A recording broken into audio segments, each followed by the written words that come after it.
का हमारा टॉपिक है डीएनए रिप्लिकेशन।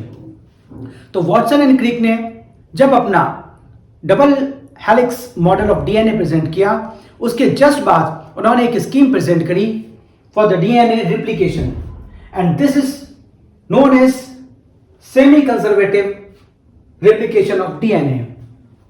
यहां पर जो 2 स्ट्रैंड्स ऑफ डीएनए है that would separate out and act as a template for the synthesis of new strands. That mean कि जो पेरेंटल डीएनए है वो पहले अनजिप होगा, वो दोनों स्ट्रैंड उसके ओपन हो जाएंगे और उसमें चूंकि वो सेमी कंजर्वेटिव है, टेम्पलेट की तरह वर्क कर रहा है, तो उसमें नए स्ट्रैंड ऐड हो जाएंगे, तो एक डबल स्टैंडर्ड डीएनए का प्रोडक्शन हो जाएगा। और इस जो new formation of double standard DNA हुआ है, इसमें एक स्ट्रैंड पेरेंट का रहेगा और एक स्ट्रैंड न्यू होगा। That's why it is known as semi conservative replication. और ये जो स्कीम उन्होंने प्रेजेंट की थी, इसको एक्सपेरिमेंटली प्रूव किया 2 साइंटिस्ट ने, मिचेल्सन एंड स्टहाल एंड टेलर। तो मिचेल्सन एंड स्टहाल ने इसको ई कोलाई में एक्सपेरिमेंटली प्रूव किया using heavy isotope of nitrogen यानी कि नाइट्रोजन 15, और टेलर ने इसको विसिया फाबा में किया यूजिंग रेडियो एक्टिव थायमिडीन। तो इन चीजों को याद करने के लिए अब हम देखते हैं एक सिंपल निमोनिक कि कैसे हम इसको याद करेंगे। Now the semi conservative replication was proposed by Watson and Crick and experimentally proved or shown to many on national TV. It was proposed by Watson and Crick experimentally shown to many on national TV. Shown का मतलब हो गया S for Stahal, M for Michelson. National का मतलब हो गया, इन्होंने use किया था heavy isotope of nitrogen 15। TV का मतलब हो गया, टी का मतलब हो गया सेकंड साइंटिस्ट जिन्होंने ये एक्सपेरिमेंटली प्रूव किया, ही वाज टेलर। इन्होंने वी फॉर विसिया फावा में किया, अगेन टी फॉर थायमिडीन यानी कि रेडियो एक्टिव थायमिडीन का इस्तेमाल किया। अब हम ये देखते हैं कि मिचेल्सन एंड स्टहाल ने अपना एक्सपेरिमेंट कैसे किया था। तो मिचेल्सन एंड स्टहाल ने एक डीएनए के एक मॉलिक्यूल को लिया और उसको कंटिन्यूअसली रिप्लिकेट कराया using heavy nitrogen isotope nitrogen 15 NH4Cl उन्होंने लिया, और इसके हैवी इसमें जो नाइट्रोजन था दैट वाज नाइट्रोजन 15, और चूंकि इसको जब उन्होंने रिप्लिकेट कराया तो ओनली सोर्स वाज नाइट्रोजन 15, तो ओवर द जनरेशन उन्होंने finally pure line of DNA निकाला जिसमें नाइट्रोजन 15 उसके अंदर आ गया था। फिर उन्होंने इसको ग्रो किया, फिर उन्होंने इसको जब उनको प्योर लाइन ऑफ डीएनए मिल गया, it was pure line DNA, pure line heavy nitrogen DNA. जब हैवी नाइट्रोजन डीएनए मिल गया, उन्होंने इसको अब ग्रो कराया, अब इसको कल्चर कराया यूजिंग नॉर्मल NH4Cl नाइट्रोजन 14। इस कल्चर मीडियम में इसको वापस इन्होंने ग्रो कराया, इसको रिप्लिकेट कराया। तो उन्होंने देखा कि सबसे पहले जो 2 डीएनए स्ट्रैंड बने एक पेरेंटल से, तो एक पेरेंट वाला इसके अंदर आ गया था नाइट्रोजन 15 वाला, और एक न्यू वाला आ गया था ऐसे इसमें, यानी कि दोनों जो बने वो दैट वाज हाइब्रिड। तो ये दोनों हाइब्रिड थे। हाइब्रिड का मतलब है कि इसमें एक पेरेंटल डीएनए है स्ट्रैंड है और एक न्यू स्ट्रैंड है, और ये 20 मिनट के बाद हुआ क्योंकि जो ई कोलाई है उसमें रिप्लिकेशन 20 मिनट्स पे होता है। उन्होंने अगेन इनको दोबारा से रिप्लिकेट कराया अगेन इन NH4Cl में यानी कि 40 मिनट्स पे। तो अब ये देखिए दोनों पेरेंटल यूज हो जाएंगे, तो दोनों पेरेंट यूज होंगे तो एक में हैवी चला जाएगा, इधर से एक में हैवी चला जाएगा, और ये जो नया वाला बना था, ये नया बना था, इसमें अगेन फिर ये NH4Cl जाएगा, यानी कि 2 न्यू नाइट्रोजन 14 वाले बनेंगे, यानी कि प्योर, दोनों स्ट्रैंड एक से हैं, ये भी दोनों स्ट्रैंड एक से हैं, तो they are the pure DNA strand. और जिन 2 में एक पेरेंटल भी आ गया था, दे वर हाइब्रिड। तो सेकेंड उन्होंने जनरेशन में देखा कि 2 हाइब्रिड आ रहे हैं, हाइब्रिड और प्योर का जो उन्होंने देखा 2 हाइब्रिड बन रहे हैं और 2 ही प्योर बन रहे हैं, दैट मीन रेशियो इक्वल हो गई। फिर उन्होंने उसको अगेन 20 मिनट बाद फिर देखा, फिर दोबारा रेप्लिकेट हुए, तो ऑब्वियस है कि जिसमें पेरेंट आए हैं तो एक हैवी वाला जाएगा, फिर ये नॉर्मल वाला अलग हो जाएगा। इसी तरह से यहां हैवी और नॉर्मल अलग होगा, यहां नॉर्मल है तो इन दो से दो न्यू बन गए, इस वाले दो स्ट्रैंड से दो न्यू बन गए, इनसे एक अगेन हाइब्रिड बना जिसमें ये जाएगा दोनों होंगे और एक अगेन न्यू बनेगा। दैट सेम इज हियर, इस स्ट्रैंड में एक में ये जाएगा एक में ये जाएगा और न्यू वाला भी रेड वाला ही है, तो ये दो, एक हाइब्रिड और एक न्यू इधर बनेगा। तो टोटल स्ट्रैंड जो बने वो यहां पर 6 न्यू और 2 हाइब्रिड बने। तो अगर इसको आप आगे इसी को अगर हम देखें तो क्या होगा, इसमें दो स्ट्रैंड अलग अलग होंगे, एक स्ट्रैंड तो लाल वाला अलग हो गया और एक स्ट्रैंड ब्लैक वाला अलग हो गया। कल्चर किसमें कर रहे हैं, रेड वाले में, रेड कल्चर मीडिया में कर रहे हैं, रेड NaCl में कर रहे हैं। तो इसका मतलब है इसमें जो नया लगेगा ये लगेगा, इसमें नया लगेगा। यही हमने यहां दिखाया है कि एक ये रेड वाला ये ब्लैक वाला ऐसे बन गया और ये रेड वाला ऐसे बन गया। अगेन फिर ऐसे आगे होगा इस तरह से 60 मिनट पर 6 न्यू एंड 2 हाइब्रिड। अगर इससे और आगे जाएंगे 80 मिनट्स पे अगर जाते हैं तो अगेन ये जो हाइब्रिड था इससे एक हाइब्रिड एक न्यू बनेगा, न्यू से तो 2 बनते जाएंगे, तो आप इजीली इसको निकाल सकते हैं। और जो ये NH4Cl जो हैवी NH4Cl से 20 मिनट के बाद ये पहली जो जनरेशन बनी इसमें दोनों हाइब्रिड थे, उसके बाद अगेन इनको जब रिप्लिकेट किया गया तो पेरेंट वाले में यानी कि 2 हाइब्रिड और 2 प्योर बने। तो हाइब्रिड का मतलब है कि इसके अंदर NH4Cl हैवी नाइट्रोजन का आइसोटोप है और जो प्योर वाले हैं उसमें 14 वाला है। दैट मीन दोनों का डेंसिटी अलग अलग होगी और इनको सेपरेट करने के लिए जो मेथड है उसको कहते हैं सेंट्रीफ्यूगेशन।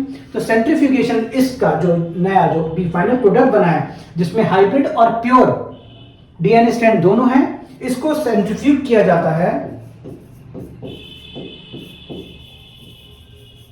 CSCl में, सो दैट दोनों की डेंसिटी अलग अलग होने की वजह से ये दोनों सेपरेट हो जाते हैं। और आइए हम वापस देखते हैं उसमें सेमी कंजर्वेटिव जो इसका मॉडल है मशीन एंड एंजाइम्स। तो जो total number of base pair था दैट वाज 6.6 इंटू 10⁻⁹, यानी कि इतने बेस पेयर को रिप्लिकेट करना है। रिप्लिकेशन का मतलब है कंप्लीट DNA स्ट्रैंड, जो 2.2 मीटर का DNA हमने देखा था उसके दोनों स्ट्रैंड को कंप्लीटली रिप्लिकेट होना है। तो दैट मींस कि 6.6 इंटू 10⁹ बेसिस का रिप्लिकेशन यहां होगा। और एंजाइम है यहां पर DNA पॉलीमरेज, और DNA पॉलीमरेज एक बहुत ही एफिशिएंट, बहुत एक्यूरेटली और फास्ट वर्किंग है, क्योंकि अगर इसने जरा सी भी गलती करी तो अगेन म्यूटेशन हो जाएगा। That means it should be very efficient. ये जो DNA पॉलीमरेज है ये यूज करेगा जो सबस्ट्रेट है, जो नए बेस बनाएगा वो बेस बनाएगा डीऑक्सीराइबोन्यूक्लियोसाइड ट्राइफॉस्फेट, इनसे यूज करेगा।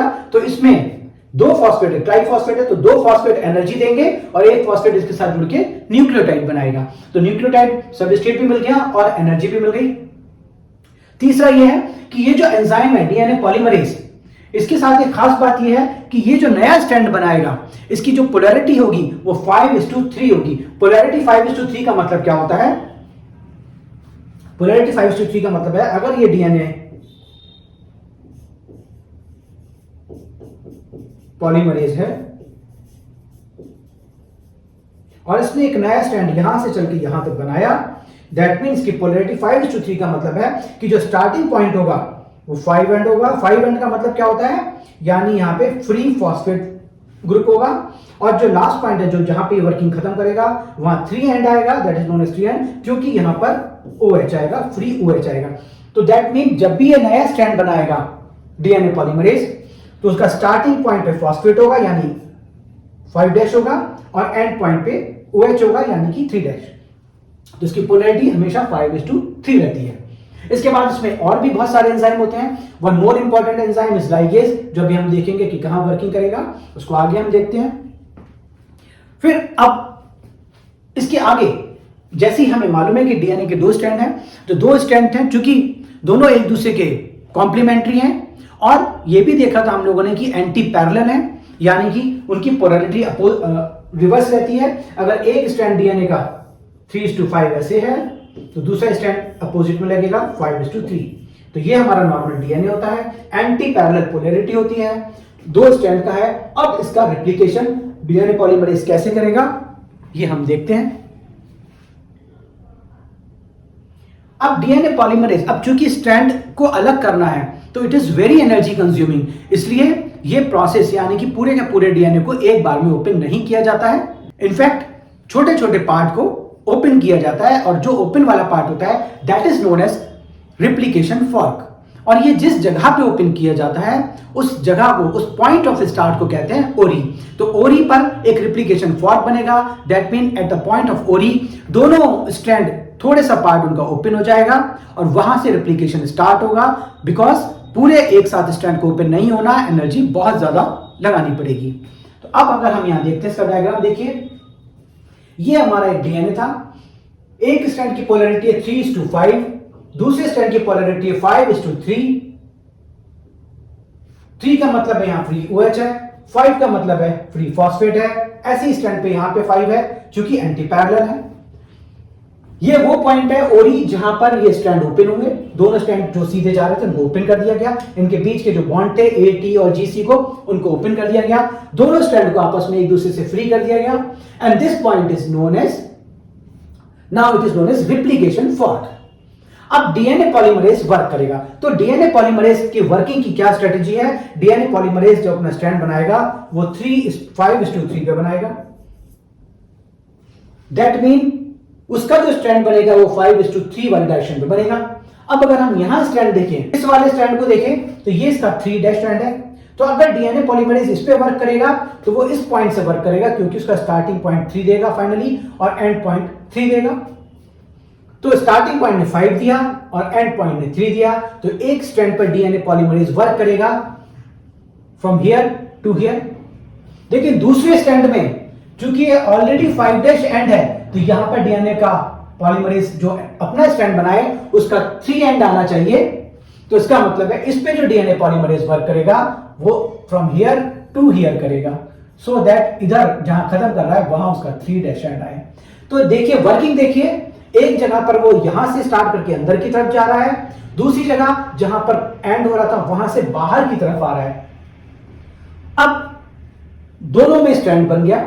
नाउ ये जो पॉइंट है ए और बी के बीच का जो पहला पॉइंट ओपन हुआ था रिप्लिकेशन फॉर्क, तो यहां पे इतना पोर्शन जो है यहां से लेके यहां तक का रिप्लिकेट हो गया, दैट मीन यहां से अब आगे का पार्ट रिप्लिकेट होगा, दैट मीन ये पार्ट रिप्लिकेट हो गया। अब बी एंड सी के बीच का पार्ट रिप्लिकेट होगा, तो अब ये वाला स्ट्रैंड ओपन हो जाएगा, this strand will open like this, B और सी के बीच में। तो ये देखिए नेक्स्ट डायग्राम में हम देखते हैं कि पहला वाला पार्ट हमारा ये ओपन हो चुका है, रिप्लिकेट हो चुका है, और दूसरा वाला पार्ट अब यहां से B और C के बीच वाला ओपन हो गया, और अब नेक्स्ट फॉर्क हमारी यहां बन गई B और C के बीच में। Now one again important point, जो 5:3 था वो बाहर से अंदर की तरफ चल रहा था, ये देखिए बिल्कुल सिंपल चल रहा है। इसको अगेन यहां तक जाना है तो सीधा ही जाएगा, क्योंकि उसको तो जो एंड बनाएगा, जो लास्ट पॉइंट है वो 3 होगा और ये वाला पॉइंट 5 होगा, तो इसको तो कुछ करना ही नहीं है, ये तो सीधा यहां तक चला गया। अगेन इसने यहां पे 3' बना दिया, यहाँ 5', तो 5' और 3' यूनाइट हो जाएंगे बाद में। तो ओवरऑल जो स्ट्रैंड नया बना टोटल, उसमें देखिए इस डीएनए में, पेरेंटल डीएनए में यहाँ 3' था, तो यहाँ पे 5' आ गया, एंटी पैरेलल यहाँ पे 5' आ रहा था तो यहाँ पे 3' आ गया।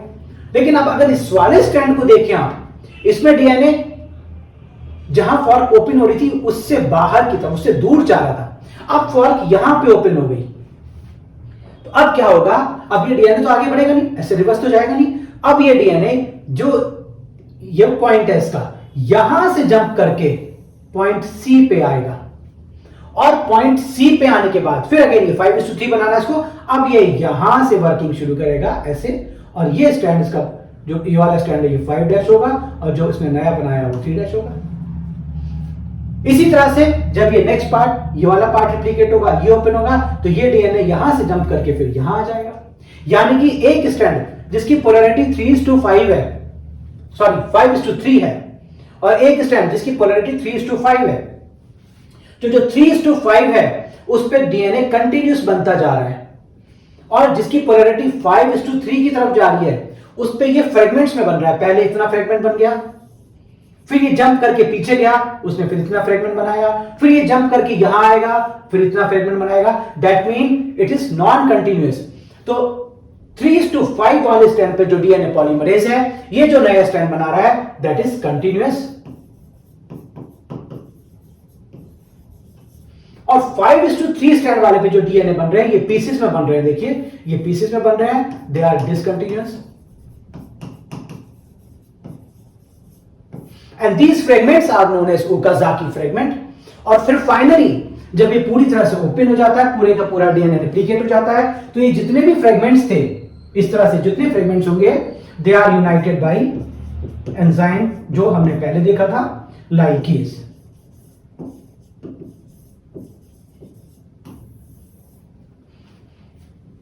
तो 5:3 पे फ्रेगमेंटेड डीएनए बनेगा। उन फ्रेगमेंट्स को कहते हैं ओकाजाकी सेगमेंट्स। और फाइनली उनको यूनाइट करने के लिए एंजाइम का यूज होगा लाइगेज, जिससे वो कंटिन्यूअस थ्रेड बन जाए। और 3:5 पे जो डीएनए बनेगा, दैट इज ऑलरेडी कंटिन्यूअस है, इसमें यूनियन करने की जरूरत नहीं है, ये फ्रेगमेंटेड नहीं है, this is continuous and it will form the new DNA.